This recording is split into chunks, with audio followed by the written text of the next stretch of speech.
everyone, in this video, we will briefly explain what psychological safety is, share 2 personal experiences where it made a real difference, and wrap up with what we can learn from it.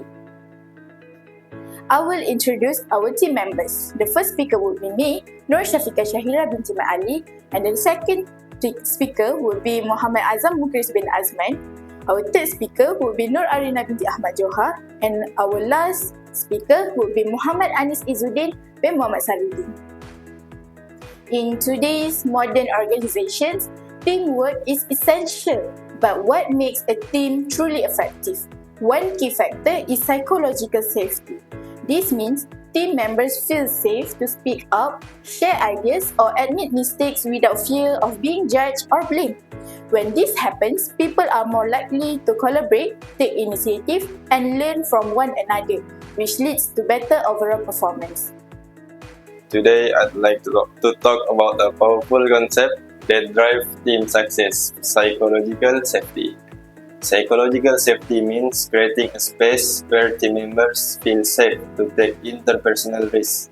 This includes sharing ideas, admitting mistakes, or even challenging the status quo, all without fear of being judged or punished.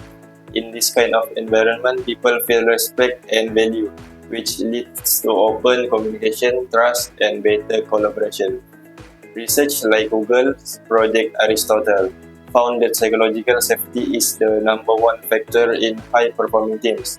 When people feel safe, they are more willing to speak up, be creative, and take thoughtful risks. This encourages innovation, problem-solving, and adaptability, all essential in today's fast work environment. But psychological safety doesn't just benefit the organization, it supports individual well-being too.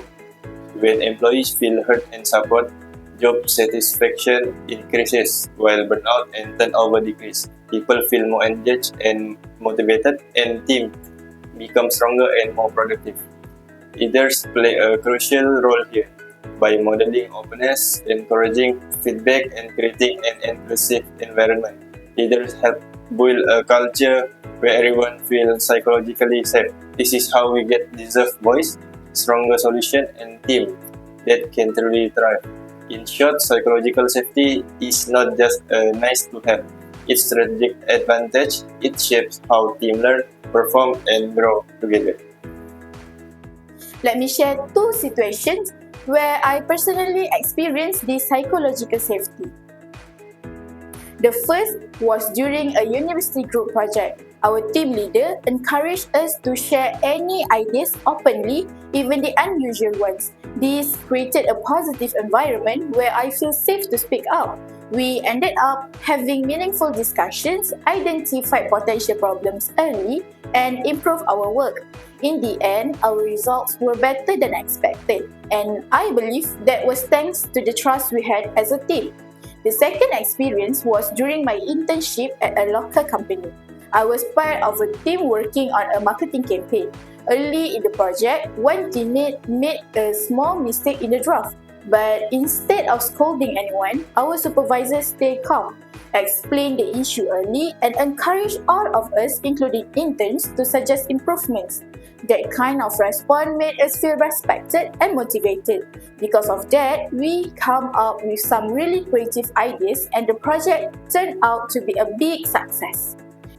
Next, I will explain why teams and organizations sometimes find it difficult to create psychological safety. First, there's the burden of power and hierarchy. In many workplaces, strict chains of command make people feel intimidated by their superiors. Employees often worry that speaking up might hurt their chances for promotion or make them look bad. So they stay silent.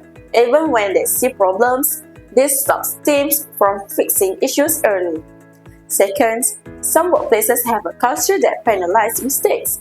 Instead of learning from errors, employees fear blame and punishment.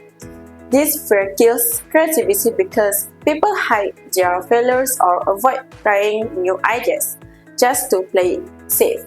Third, leaders who don't create a safe space make it hard for people to share their thoughts. If leaders seem unapproachable or only give harsh feedback, team members shut down and stop contributing. Good leaders need to listen, show empathy, and encourage open feedback. 4. Team rituals can kill vulnerability. Even if a company says it values psychological safety, unspoken rules or cliques can punish those who speak up. If only a few loud voices dominate, others feel unsafe to share their views. 5th, neurotic fears and insecurities can hold people back. Even in supportive environments, some worry about looking foolish or recall past negative experience, making them anxious about speaking up. Lastly, contradictory messages from the top create confusion. When leaders say they want openness but punish dissent, it destroys trust and makes people less honest. To truly build psychological safety, organizations must encourage trust, treat mistakes as learning opportunities, and support open communication at every level. Lastly, I want to talk about how to build a safe and comfortable team. First, safe space starts with leadership. A safe team happens when everyone can talk honestly, even about mistakes, without feeling scared. Leaders must be humble, open, and listen well. When leadership admits mistakes and asks for ideas, people feel safe to speak up. Second, set clear and polite team rules. Team must agree on the simple rules like speak one by one, do not interrupt, and give kind and helpful feedback. These rules help respect each other, also accept other people's ideas and show care. This makes the team more safe and friendly. Third, build trust through a connection. Trust is not only in meeting, it's grown in simple moments like team bonding, short, talk, and know each other better. Good connection make a pupil feel less scared and more supported. Last, accept mistakes and share responsibility.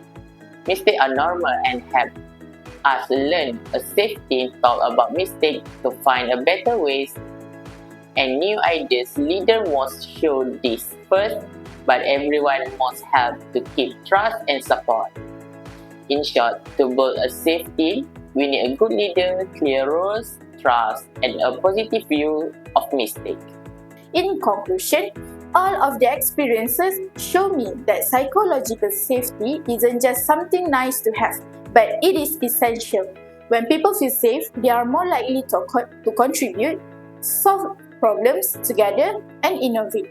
And of course, creating this kind of environment isn't always easy. Things like strict hierarchies or fear of criticism can get in the way. But with empathic leadership, open communication, and trust, teams can build that safety, and once they do, their true potential can really shine. Thank you for watching, until we meet again in the next video.